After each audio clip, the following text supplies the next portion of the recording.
Alright, so let's start things off with an Iron Man character. In this case, we have Rescue.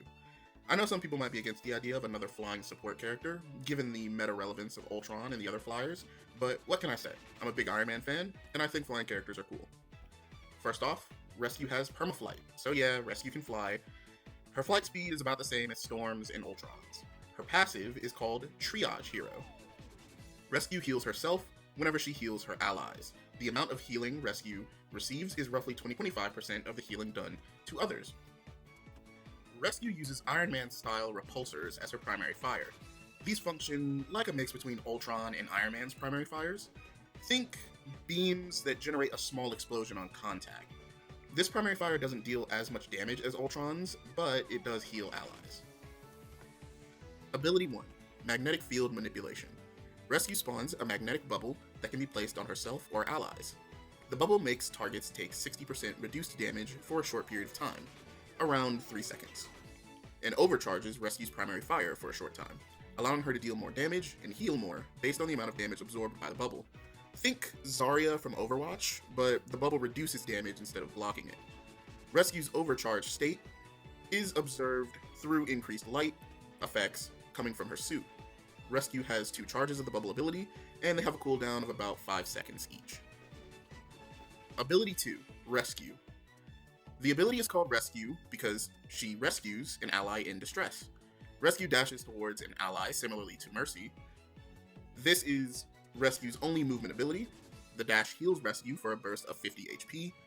Once she reaches her ally with the dash, they are healed for 25% of their total HP. The ability has a secondary effect that allows Rescue to pick up the targeted ally and carry them for a short period of time. While carrying allies, Rescue gains damage resistance and increased movement speed. Allies being carried are healed over time.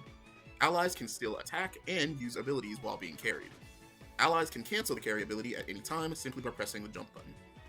The dash part of the ability has a 4-second cooldown, and the carry portion of the ability has a 20-second cooldown. Rescue's ult is the House Party Protocol. Rescue's ult functions similar to Ashe's Bob from Overwatch. Rescue calls in 3 Iron Man suits to a specified location, which can be selected by aiming. These suits will remain in the targeted location and shoot any enemies that enter their line of sight. Rescue can choose to press the ult button again while the suits are deployed to swap them to healing mode. During healing mode, the suits will not shoot enemies and instead only fire at allies, healing them with each shot. Each suit can fire at its own target, and the suits will prioritize the target with the lowest HP for both healing and damage. The suits can be healed and bubbled by your team, and they can contest objectives. The suits have 350 HP of shield and leave after being destroyed or being on the field for 8 seconds. The suits can be called onto walls and will not move from their designated spot. Their individual damage isn't crazy high when in damage mode if they are firing at separate targets. Let's talk about the design goal for Rescue. Rescue is more or less designed to be a more healing-focused version of Iron Man and Ultron. An actual flying support whose primary objective is to keep her team alive. She is meant to be played as a main healer. Alright, so the next hero on our list is Wasp. I'm going with Wasp here for 3 reasons. 1, I like flying heroes. 2, she's been highly requested by many of you guys in the comments. And 3, I think her kit could be really fun and unique. So, Wasp has permaflight. Just like Rescue, Wasp can fly in any direction, but only for a short period of time after using a specific ability. For her passive, she has size manipulation. Press the ability button to swap between human and Wasp sizes. Wasp form has permaflight and increased movement speed. Using the Wasp transformation has a timer, which decreases over time while in Wasp form. This timer recharges over time while Wasp is in her human form, and while Wasp is dealing damage or healing allies. While in Wasp form, Wasp does increased melee damage. Primary fire, Stinger Blast. Wasp fires short-range blasts of energy that heal allies and damage enemies. Think a Juno-style fire rate. Deals solid damage and healing. It has high damage fall-off past 25 meters. The size of her Stinger Blasts are reduced while in Wasp form, but the range remains constant between forms. This is to give some trade-off to being in Wasp form. Her damage and healing numbers remain the same, but her primary fire is harder to hit because it is smaller. Ability 1, Wasp Dash. These dashes function a lot like Tracer's Blinks, but they also activate her size manipulation ability, shrinking her for a short period of time. These dashes have invincibility frames, and can be used while Wasp is already in Wasp form. Using this ability while in Wasp form will not force her back into human form. The ability has 3 charges, and each charge is on a 5-second cooldown. Realistically, her dash timer could probably be shorter than that. It could probably be 3 seconds instead of a 5-second cooldown, but I want to err on the side of caution because you really don't want a support having tracer blinks and invincibility frames too frequently, so that's why I went with 5 seconds. But let me know what you think of that down in the comments. Ability 2, Defense Order and Attack Order. Wasp attaches a small army of wasps to an ally. This army either provides a damage boost or healing over time for the targeted ally. Wasp can swap between damage boost and healing by pressing the Alt Fire button. This ability has a range of 30 meters. It cannot be destroyed. This ability does not have a cooldown. It functions like Zenyatta's Healing Orb. The healing number is unknown, likely something like 20 per second, maybe 10 per second. Let's talk about Wasp's ult, Size Manipulation. Wasp grows 3 times her normal size, doubling her HP and allowing her to function as a tank for a short period of time. Her healing and damage are doubled in this state, but her hitbox is increased. She also takes 30% reduced damage while in her ult. It lasts roughly 8 seconds. You know, thinking about it in hindsight, does Wasp even have the ability to grow in size? Is that an Ant-Man exclusive ability? I'm actually not sure. Alright, let's talk about design goals. Wasp is designed to be a highly mobile, short-ranged main support. I like to think of her as a tracer, but for the support role. She can function as a main healer, but is likely better suited for the off-healer role for most team comps. Real quick, circling back to her ult, if, in fact, Wasp does not have the ability to grow in size, I think an interesting ult you could replace the one specified in this video with is she calls in an army of, like, hornets that give her team damage resistance and damage boost. So she basically just applies damage boost and damage resistance to her entire team. That seems like it would be an okay ult. Maybe it also gives healing instead of damage resistance or something like that, but I like to think the Wasps are, like, blocking bullets for her. Let me know, again, what you would think of her ult, what she would have as an ult down in the comments below.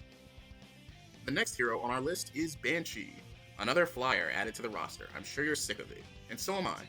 So, this is the last character for a bit that has flight. At least it's not perma-flight.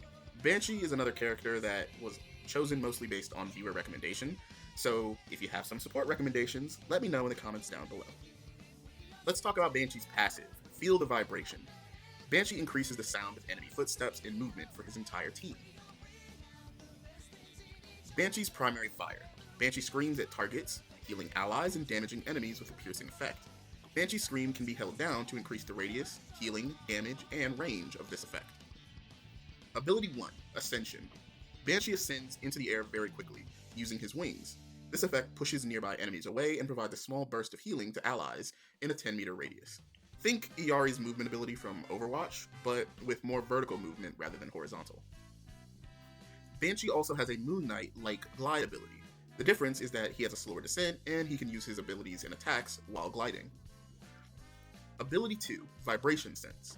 Banshee can designate 2 locations where he will listen for enemy movements, granting him and his team a Hanzo-like sonar arrow effect on the specified location. This effect lasts for 7 seconds and has 2 charges. As mentioned before, each charge has a 15-second cooldown. Banshee's ultimate is Banshee's Wail. Banshee lets out a scream at a designated area. Enemies in that area receive damage over time, similar to Cloak and Dagger's ult, a slow effect, similar to Invisible Woman's ult, and the grounded effect for a few seconds. This effect lasts for 10 seconds. No healing effect on this ult, but I could definitely see one being added if the character feels a bit too weak. Alright, so let's talk about my design goals for Banshee. Banshee is designed to be an information gathering support. He is highly mobile and can help his team pinpoint enemy locations. The trade-off for his mobility and intel gathering ability is the lower amount of damage and healing compared to main supports. He's intended to be used as an off support instead of a main support. The final hero for this video is Mystique, and she's also the only hero who is not a flying hero. Mystique was probably the hardest character for me to build a kit for. I'm going off pretty surface level knowledge of the character, so forgive me if I'm missing some key elements that would make her kit more unique. Still, I feel I made something that both captures her general vibe and brings something unique to the game's current sandbox. Let's start with Mystique's passive, Assassin's Gaze and Caught Off Guard. Targets damaged by Mystique are revealed to her and marked for allies for a few seconds. The next part is Caught Off Guard. Mystique deals increased damage to all enemies that are not her currently copied target. This damage increase would be something like 15%. Starting with her primary fire, Mystique uses an Ana-style sniper that heals allies hit and damages targets hit over time. This can critical hit both allies and enemies for more healing and more damage. As for her ult fire, Mystique pulls out 2 machine pistols. Pistols shoot at the same time and have 25 bullets in the magazine. Pistol shots have low body damage, but have high critical hit damage. Ability 1 allows Mystique to copy a nearby enemy. The range is roughly 40 meters. While Mystique has a character copied, the enemy team will see her with the same name and color as the copied target. Also, while copied, Mystique can receive healing and buffs from the enemy team. This effectively makes it so that she can't be targeted by some enemy supports for damage, like Luna or Dagger. Supports with normal primary fires like Rocket and Mantis will still deal damage to Mystique despite her copied appearance. Copy effect lasts 10 seconds, it is on a 15-second cooldown. Mystique appears normal to her allies. As for her ult, it's unknown. I'm actually a bit at a loss when it comes to her ult. Maybe something like Ana's Nano Boost, or an attack that disables enemy abilities for a short radius or period of time like Sombra's EMP. Some kind of enabling or disruptive ability I feel would fit her personality more. Definitely let me know what you think her ult should be down in the comments below, especially if you have some knowledge about the comics, because again, I have very surface level knowledge for Mystique. I don't read the comics, so I don't know. Maybe there's an ult that better fits her character. Maybe it's a reference to a big comic book event. Maybe there's a weapon that Mystique uses specifically that she's well known for. Whatever the case may be, give me some recommendations for her ult down in the comments. Thanks. Alright, so let's end things off with the design goal for Mystique. I wanted to design a sniper style support. I felt Mystique fulfills that purpose. I struggled a bit with her character because, to my knowledge, she can't copy people's abilities, but she can copy their appearance. So the issue is more or less that it's hard to create abilities for her that feel natural to the character, while also being impactful. In the end, I ended up going with a kit that's more weapon focused, and I'll admit, I'm not really satisfied. So definitely leave your suggestions for this one down in the comments below. Alright, and that about wraps up this iteration of, Marvel Rival kits. This time we did supports. I definitely took a different approach for this video, if you couldn't tell. I did mostly script this one, and very little of me just kind of talking at you in the way that I'm doing now for this outro.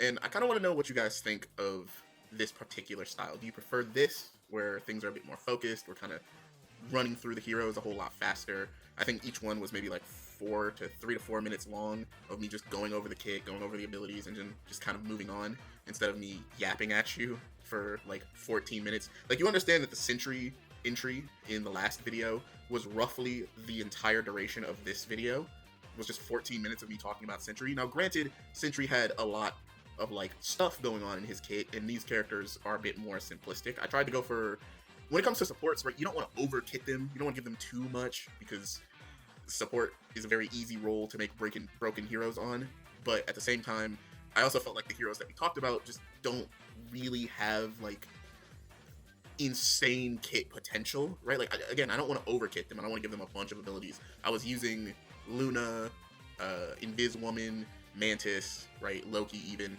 I was using them as kind of baselines, and of course I use the Overwatch heroes as kind of baselines and inspiration. So you don't really want heroes that have like 6 abilities. Anything more than 3, I think you start getting into the overkitted territory. So try to keep things relatively simple. I tried to go with designs that I think NetEase would actually implement into the game. Hence why the kits are a bit more simplistic for this one. Again, I want to know your feedback, right? Let me know what you think. Do you want me to go kind of deeper into the kits, go over all the potential ideas I could come up with for character abilities, or do you like this more focused, simplistic design that I'm going for here? With all of that out of the way, though, I do want to thank everyone for watching. Again, you guys watching my videos at all means a lot to me. Keep those comments rolling. Again, like 90% of the characters covered in this video were just recommended characters for supports, except Rescue. Rescue was my own personal pick, but Mystique, Banshee, Wasp, right? So many of you guys recommended these kind of heroes for me, and I have plenty more that I can make videos on. So thank you again. I hope to see you on the next one. The next video is probably going to be tank again, so I'm going to like alternate between tank and support. I'll probably throw some miscellaneous videos in there as well. I have a tier list video in mind that I think would be a lot of fun. But all that's for another day. Thank you for watching. I hope to see you on the next video. Take care. Have a great day. Bye-bye.